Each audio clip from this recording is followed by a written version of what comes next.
Welcome to True Assassins. All right, so we're diving into some pretty messed up narratives today. Yeah, ripped straight from the pages of Orlando Madsbrine's True Kill. Exactly. It's all about, those shadowy figures pulling strings. But the thing is, in this world, the consequences are, well, deadly. And these stories are so gripping because they show how trying to control everything, especially with such, extreme measures, can lead to some seriously crazy outcomes. You think you're in control, but then, bam, the irony hits you like a ton of bricks. Makes you question the whole idea of control, doesn't it? Right. So, first up, we've got the spin doctor. Meet Maya. Now, she wasn't your typical PR person. No. Maya was all about destroying reputations in the political arena. Ruthless. And get this, from what we've gathered, she actually went as far as staging a fatal accident to rig an election. Talk about taking things to a whole new level. We're going to break down that overconfidence that led her to such a dark place, and of course, the twisted way it all backfired. And then there's Collateral Piece, which focuses on Anya. Now, she was known for, let's say, removing obstacles to peace treaties. Yeah, removing is putting it lightly. We're talking permanent solutions here. This story looks at how a trap set for Anya ends up making her, well, an accidental peacemaker. It's wild how even the most carefully planned moves can completely blow up in your face and create something totally unexpected. Today, we're going to really dissect these stories for you. Yeah, get into the heads of Maya and Anya, try to understand what drove them. What would the real-world implications be, even though these are fictional? And those dark ironies Madsbrine weaves in, we'll untangle those too. You guys want to know how these hidden worlds work, and that's exactly what we're here to do. So let's kick things off with Maya and her high-stakes political game. It wasn't just about spinning a good story for her, was it? Definitely not. The way Madsbrine describes it, Maya was deep in the muck, the dark underbelly of politics. When her candidate starts failing, the excerpt describes the applause as roaring like a dying fire. Talk about vivid imagery. Right. And she knows it's going to be a brutal night based on those early polls. You can tell she's not afraid of a fight. This is someone who knows how to play dirty. A seasoned player in a ruthless game, for sure. And then, bam, that anonymous text arrives demanding bolder action. It's so blunt, so ominous. Straight to the point, no messing around. Makes you wonder about the people she was dealing with. What kind of expectations they had, the unspoken rules of their deadly little game. And the really chilling part is Maya's immediate thought process. She's in this auditorium, described as an architect's nightmare, all jutting balconies and shaky platforms. And that's where it hits her. This terrible, exhilarating solution. Not some long con, just a dark inspiration sparked by the setting itself. The detail about the auditorium isn't just background, it becomes a key part of her plan. What does that tell you about how these minds work? They see opportunity in chaos, even in structural flaws. Pretty disturbing, if you ask me. Absolutely. And then you get the details. The hushed calls, the coded emails. This whole network working in the shadows. And the fact that she could bribe and manipulate people so easily, it's just, well, it's unsettling. Madsbrine uses the phrase almost embarrassingly easy. That's the key, right? It points to this vulnerability, this world where ethics are so easily ignored. Someone like Maya, with the right leverage and zero morals, can pull off something extreme, and no one even bats an eye. Even though it's fiction, it makes you think about how messed up some power structures are in the real world. Now, picture the debate. Maya's watching, feeling all smug. This grim satisfaction washing over her. She's picturing her rival getting crushed by the collapsing stage. Her candidate wins by default. And nobody suspects a thing. Talk about hubris. She thinks she's pulled off the perfect crime. Yeah. In total control of the narrative. Madsbrine builds up this tension, this sense that something terrible is about to happen. But it's aimed in the wrong direction. You're expecting one thing, and then... wham! The irony hits you like a gut punch. It's not the stage that collapses. It's a spotlight right above Maya. Exploding, showering her with glass and metal, the very thing meant to put her rival in the spotlight. Becomes her own undoing.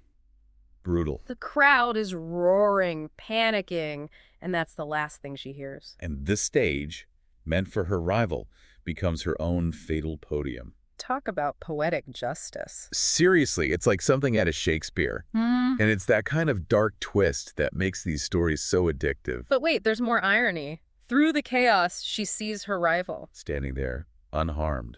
With this look of like, holy crap, I just dodged a bullet. It's like the universe itself is laughing at Maya. And in her final moments, she thinks, this was always how it ended for image makers like her.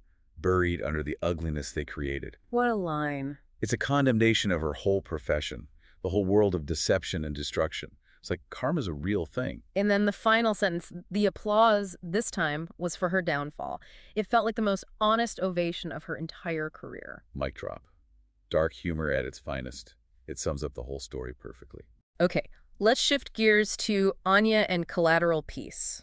Now, her approach to peace was, Unconventional, to say the least. Ruthless doesn't even begin to cover it. the story establishes right away that Anya gets rid of obstacles to peace treaties. Through some pretty final methods. Accidents, suicides that weren't really suicides. It's like human lives are just pawns to her, collateral damage in this twisted pursuit of peace. Raises some serious ethical questions, doesn't it? Definitely. And the whole thing is fueled by blood money and whispered agreements. This whole hidden world operating beneath the surface of international diplomacy. Deals being made in the shadows, lives traded like they're nothing. It's a dark side of things most people don't even want to think about. The scene in the safe house, it's just dripping with tension. You can practically smell the stale coffee and paranoia in the air. And Anya's there, like always, checking her detonator. Calls it her insurance policy. Tells you everything you need to know about the level of trust, or lack thereof, in her line of work. She doesn't trust anyone, not even her own side, probably. Meanwhile, the summit is going on downstairs. It's all just a big show. Generals posturing, diplomats talking a big game, but not really saying anything. Anya sees through it all. For her, it's all just an act until she steps in, makes the real decisions. The ones that have consequences. Madsbrine mentions she's removed countless roadblocks in the past. This isn't her first rodeo. She's been doing this for a long time, probably numb to the human cost by now. It makes you wonder what it does to your mind, you know? Then out of nowhere, she gets betrayed. Her contact shows up, there's an explosion, gunfire, It's all happening so fast. and she finds her contact dead. This look of betrayal on his face. Her carefully crafted world comes crashing down. This is a huge turning point for Anya. She's the one who usually calls the shots, anticipates every move. And now she's the target, the pawn. The hunter becomes the hunted. Talk about a role reversal. She's in a situation totally beyond her control. And out of pure desperation, she triggers the detonator. Boom. The building shakes. There's dust and debris everywhere. But instead of furthering some calculated plan, this act of violence has a totally unforeseen consequence. The people downstairs, the warring factions, they're suddenly confronted with their own destruction. They're looking at the smoke, totally confused. The fighting stops, at least for a moment. It's chaos, but it's shared chaos. It forces everyone to pause, to process what just happened. And in that silence, that confusion, Anya does something remarkable. It's not planned, it's almost instinctive. She grabs a white flag, the symbol of surrender, from her dead contact. And stumbles out into the wreckage. There are soldiers from both sides, their guns pointed at her, but they're just as shocked as she is. It's this surreal moment. And then she says, negotiations are back on the table. Her voice is barely a whisper, but it cuts through the noise of the sirens. It's not a strategic move, it's more like a realization. She sees the pointlessness of the fighting, the destruction she almost caused. Maybe she's even having a near-death experience. Madsbrine doesn't actually say who betrayed her. Yeah, was it her own people trying to tie up loose ends? Or maybe it was a rival faction trying to take her out. We don't know, and maybe that's the point. It just shows how dangerous this whole world is, how nobody can be trusted. But what matters is the outcome. Anya, the woman who used violence to manipulate peace, ends up becoming a symbol of peace. Almost a martyr. The generals, they don't attack her. They come to her with hope, this desperate hope, because they just saw how easily they could destroy each other. The violence intended for her makes them realize the consequences of their actions. And the peace that comes out of it, it's not pretty. It's described as ugly, born of necessity, and stained with your own near sacrifice. It's not a victory, it's a compromise born out of fear and loss. And the irony is, her story will probably get twisted. People will forget the bad things she did. Make up stories about her bravery. But Anya doesn't care about that anymore. She found peace, even if it's fragile, and that's all that matters to her now. It's a strange transformation for someone who started out so ruthless. So there you have it.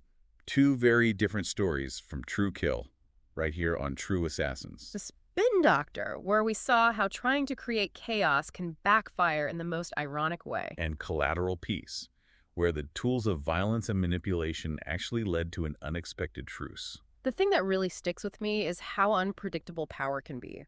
especially when it's wielded in secret. Both Maya and Anya thought they were in control, pulling the strings. But they both ended up at the mercy of forces they never saw coming. Makes you think, right? Big time. Here's something to consider. In a world where narratives are constantly being shaped, where deals are made behind closed doors, how often do the people pulling the strings become victims of their own games? These stories from True Kill give us a pretty chilling look at that question. Thanks for joining us on True Assassins for this exploration of ambition and the surprising ways peace can emerge. Don't forget to rate and follow for more stories that will keep you on the edge of your seat. We'll be back with more True Assassins soon.